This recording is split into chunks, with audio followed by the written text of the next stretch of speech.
এইগুলো তোর ডিউটি। ভবিষ্যতে তুই রাজ্যের প্রধান উপদেষ্টা হবে। আব্দুল্লাহ তামির প্রতিদিন তার রুম থেকে সে যায়, বাদশাহ রাজ দরবার থেকে সে গণকের কাছে, জ্যোতিষীর কাছে যায় জ্যোতিষী বিদ্যা শিখার জন্য।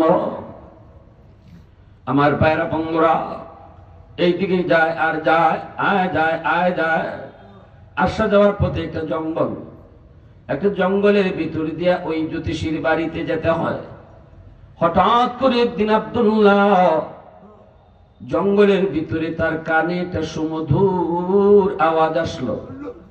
সেই সুমধুর আওয়াজটা হলো আমার আল্লাহ পাকের নামের জিকির। আল্লাহু আকবার বলে তো। জঙ্গলের ভিতরে কে যেন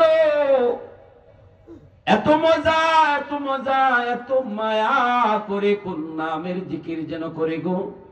এই নামের ভিতরে এত মজা, এই নামের ভিতরে এত স্বাদ। আল্লাহ নামের জিকিরের আওয়াজটা আব্দুল্লাহর কানে আসতে